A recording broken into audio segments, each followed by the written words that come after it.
আল্লাহ পাক জিজ্ঞেস করবেন, ও আমার বান্দারা, ও আমার জান্নাতি বান্দারা, আমি তোমাদেরকে যে সব ওয়াদা করেছিলাম সেই ওয়াদা মতো সব পাইছো কিনা?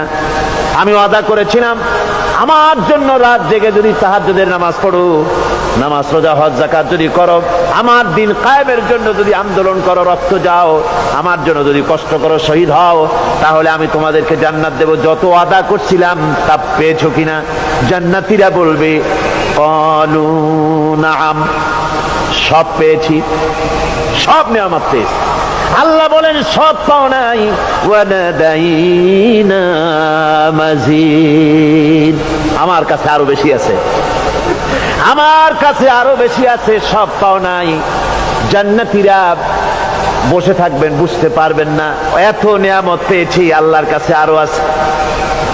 আল্লাহর নবী তখন মুখ খুলবেন, নবীজি বলবেন রব্বুল আলামিন, জান্নাতীরা বলতে সাহস পেতেছে না, সব পেয়েছি ঠিকই, কিন্তু যার জন্য গভীর রাতের আরামের ঘুমকে হারাম করে তাহাজ্জুদের নামাজ পড়েছে, যার জন্য স্ত্রী পুত্র পরিজনের মায়া পরিত্যাগ করে জিহাদের ময়দানে শহীদ হয়েছে, যার জন্য জেল খাটলো, জরিমানা দিল, যার জন্য নির্যাতিত হলো, সে আল্লাহ রব্বুল আলামিনকে তারা এখনো দেখে নাই। আল্লাহ রব্বুল আলামিন বলবেন, আমি আমার বান্দার সে আরজ পুরা, সে আরজি পুরা করব। আল্লাহ রব্বুল আলামিন তার সামনের থেকে সমস্ত নূরের পর্দাগুলি সরে যাবে, রব্বুল আলামিন তার বান্দার দিকে, বান্দার সামনে জালুয়া আফরোজ হবেন। আল্লাহ পাক কোরআনে কারীমের ভিতরে বলছেন, উজুহু ইয়াউমাইযিন নাযিরা ইলা রাব্বিহা নাযিরা। বান্দা, আল্লাহ পাক বান্দার দিকে তাকিয়ে থাকবেন, আর সমস্ত বান্দারা আল্লাহ রাব্বুল আলামিনের দিকে তাকিয়ে থাকবে। এই অবস্থায় কত কাল চলে যাবে কেউ টের পাবে না। রব্বুল আলামিন জান্নাতের ভিতরে তোমার জান্নাতীরা যেদিন তোমাকে দেখবে, ওই দিন আমাদেরকেও জান্নাতে একটু জায়গা করে দিও আল্লাহ।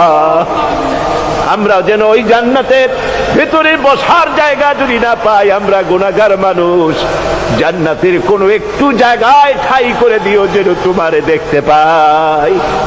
আয় আল্লাহ, তোমাকে দেখার তৌফিক আমাদের দিও, জোরে বলেন আমিন।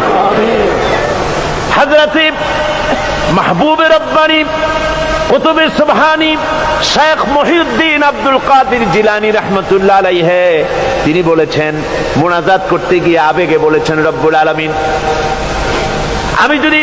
তুমি যদি দয়া করে আমাকে জান্নাত দাও, আর তোমাকে যদি আমি না পাই, তুমি যদি আমার সঙ্গে দেখা না করো, আমারে যদি কথা না বলো, তাহলে এই জান্নাত আমার কোনো লাভ নাই।